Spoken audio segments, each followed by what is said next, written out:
नमस्कार। The golden stories में आपका स्वागत है। आइए सुनते हैं सुभद्रा कुमारी चौहान की लिखी कहानी रूपा। असमय की घंटी ने सभी को बेचैन सा कर दिया। अभी आधा घंटा भी नहीं हुआ, मैट्रन जेल बंद करके गई है। फिर तुरंत ही वह घंटी कैसे? जेल जीवन से घबराई हुई बहनों ने सोचा, शायद उनकी ही रिहाई का फरमान आया हो। जिनके मुलाकाती बहुत दिनों से ना आए थे, उन्होंने अंदाजा लगाया, शायद उनसे कोई मिलने आया है। जिन्हें किसी तरह के सामान की प्रतीक्षा थी, उन्होंने समझा उनका सामान ही आया होगा। मेरी 3 साल की बेटी ममता दौड़ती हुई आई और मेरे गले में लिपट कर बोली, अम्मा अम्मा उठो, चलो, घंटी बजी है, फाटक खुलेगा, आज तो हम लोग भी छूटने वाले हैं। मैं अच्छी तरह जानती थी कि उसकी आशा कितनी निराधार है, फिर भी उसका मन रखने के लिए उसके साथ फाटक की ओर चल पड़ी। जमादारनी जल्दी जल्दी अपना पल्ला संभालती हुई आई। ताला खोलकर उसने फाटक खोल दिया। असिस्टेंट जेलर के साथ एक 24-25 साल की स्त्री अंदर आई और एक तरफ चुपचाप खड़ी हो गई। उसके साफ कपड़े और गंभीर मुद्रा से बहुत सी बहनों ने अंदाजा लगाया कि यह भी शायद राजबंदनी है। जेलर ने जमादारनी को बुलाया और उसे धीरे धीरे समझाकर चला गया। जमादारनी ताला बंद करके अंदर आई।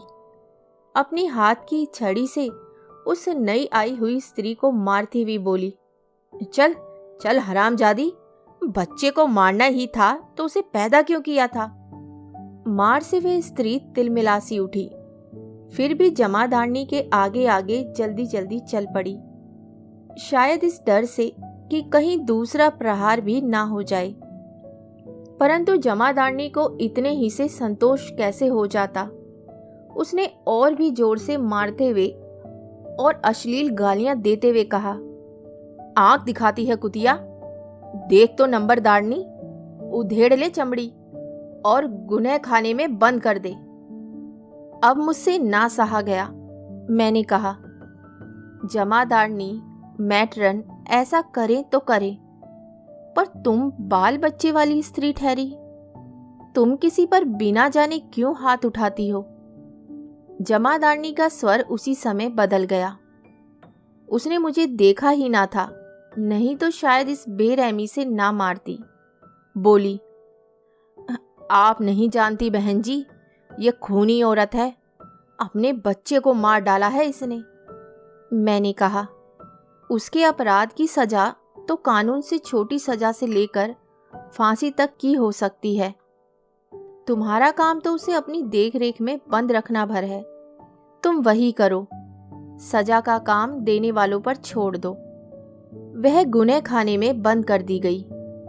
सब लोग अपने अपने काम में लग गए, मगर मुझे उस औरत की याद ना भूली। मैं उस गुनह खाने की तरफ गई। लकड़ी का दरवाजा खुला था, वह छड़ के दरवाजे में बंद थी। मैं अंदर आंगन में गई तो देखा वह औरत अभी उसी प्रकार बैठी थी। रोटी और दाल उसने छुई भी ना थी। मैंने उससे पूछा, तुमने खाया क्यों नहीं? खाना खा लो। उसने मेरी तरफ देखा, फिर उसकी आंखों में आंसू भर आए। मेरा भी जी भर आया। मैंने कहा, तुम रो मत, वरना मैं भी तुम्हारे साथ रोऊंगी। खाना खा लो, फिर मुझे बतलाओ कि तुम क्यों पकड़ कर लाई गई हो। सचमुच तुमने। पर विश्वास नहीं होता कि कोई माँ अपने बच्चे को मार सकती है। अब वह फूट पड़ी, रोते रोते बोली, कोई माँ मारे चाहे ना मारे, मैंने तो अपनी बच्ची को मार डाला है बहन जी, ये बात सच है। कैसे? मैंने आश्चर्य से पूछा। कैसे मारा, क्या बताऊं? और वे फूट फूट कर रोने लगी। मैं उसके पास बड़ी देर तक खड़ी रही। बहुत बार उससे खाने को कहा, पर उसने ना तो खाया और ना ही बतलाया। कि उसने अपने बच्चे को क्यों और कैसे मारा। मैंने सोचा इसके पास से जाऊं तो शायद वे खाना खा ले और कुछ आराम भी कर ले। मैं अपने ओठे पर आकर लेट गई और वहां कुछ देर तक पड़ी रही। एकाएक फाटक की घंटी बजी और फाटक खुला। मैंने देखा कि 2 स्त्रियां रूपा को कहीं लिए जा रही हैं। पास ही खड़ी हुई कैदिन ने पूछा, रूपा को कहाँ लिए जा रहे हैं ये लोग? वह धीरे धीरे बोली, खूनी औरत है ना, इसलिए फांसी वार्ड में ले जा रहे हैं। रूपा चली गई, पर मुझे उसका रोना, उसकी विषाद भरी आंखें, उसका चेहरा ना भूलता था। मन कहता था कि वह हत्यारन नहीं है, पर मेरी आंखों के सामने वह फांसी वार्ड में आ गई, हत्या के जुर्म में पकड़ कर आई। फिर अविश्वास के लिए कहाँ जगह थी? धीरे धीरे मैं रूपा को भूल चली थी। एक दिन अखबार के एक समाचार ने उस याद को ताजा कर दिया। समाचार था, गांव में रूपा नाम की स्त्री अपनी 6 साल की बच्ची को लेकर कुएं में कूद पड़ी।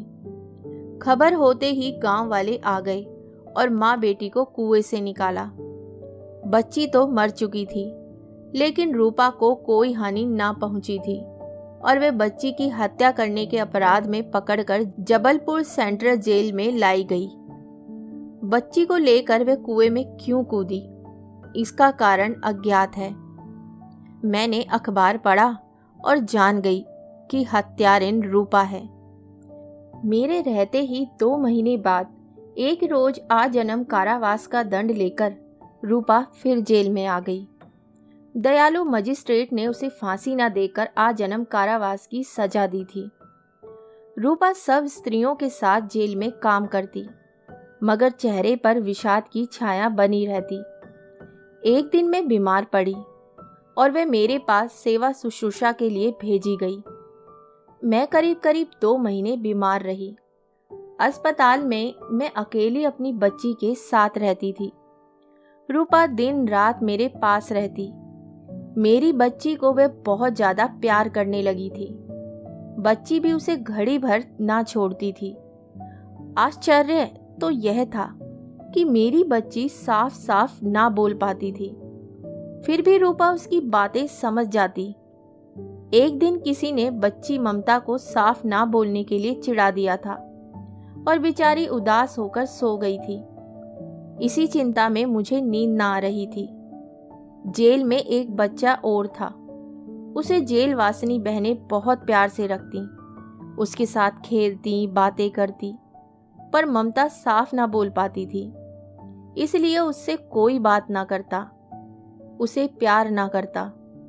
यहाँ तक कि खेलने के लिए सुंदर सुंदर खिलौने, फल, मिठाई उस बच्चे को दिए जाते और ममता खड़ी खड़ी टुकर टुकर देखा करती और फिर रोती हुई दौड़कर मेरे पास आती और कहती, अम्मा, भाभी ने बाबा को तस्वीर की किताब दी है, मिठाई दी है, अम्मा मुझे भी तस्वीर की किताब मंगा दो। जेल में वे चीजें मैं कैसे उसी समय मंगवा कर दे सकती थी। कम से कम मेरे साथ तो जेल में यही होता था कि एक चीज 15 दिन पहले कहने पर मिलती थी। ऐसी बातें प्राय हो जाया करती थी और इन्हीं कारणों से मैं बहुत दुखी रहा करती। उस दिन भी ऐसा ही कोई कारण था और मैं सो ना सकी थी। रूपा मेरे पास आई और बोली, हाथ पैर दबा दूं बहन जी, आपको नींद नहीं आती? मेरे बहुत रोकने पर भी रूपा मेरे पैर दबाने लगी। मैंने उसका हाथ पकड़कर उसे अपने पास बिठा लिया और कहा, रूपा, आज तुम मुझे बताओ कि तुम बच्ची को लेकर कुएं में क्यों कूद पड़ी थी। वह बैठ गई। उसके चेहरे का विषाद कुछ गहरा हो गया।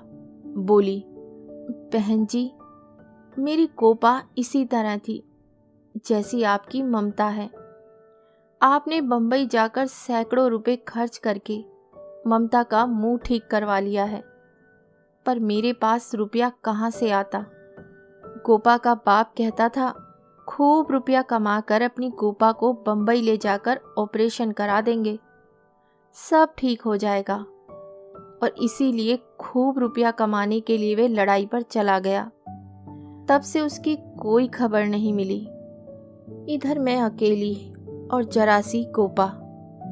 जहाँ मेहनत मजदूरी को जाती वही बच्चे और कभी बड़े बड़े लोग तक गोपा को साफ ना बोलने पर चिढ़ाया करते। लड़की चिढ़ती, दिन भर रोती, मैं उसका मुंह पकड़ती। बिना मेहनत मजूरी के काम न चलता और जहाँ जाती वहीं यह होता। जिस दिन मैं कुएं में कूदी थी उसके एक दिन पहले मैं एक जगह मजदूरी के लिए गई थी। ऊपर मैं कुछ काम कर रही थी और वहीं जीने पर गोपा एक लड़की लिए बैठी थी। नीचे मोहल्ले भर के 10-12 लड़के लड़कियां उसे चिढ़ा रहे थे। वह कभी इसे कभी उसे मारने दौड़ती, पर वे थे 10-12 और गोपा अकेली। मैंने देखा, मुझे बड़ा क्रोध आ गया। गोपा को मैंने गोद में उठा लिया और पास ही जो लड़का उसकी चोटी खींच रहा था उसे हल्के से पीठ पर मार दिया। बस फिर इसी बात को लेकर उन लोगों से कहा सुनी हो गई। अब मुझे काम भी ना मिलता, पैसों की तंगी होने लगी। इधर बच्चे गोपा को और ज्यादा चिढ़ाकर तंग करने लगे।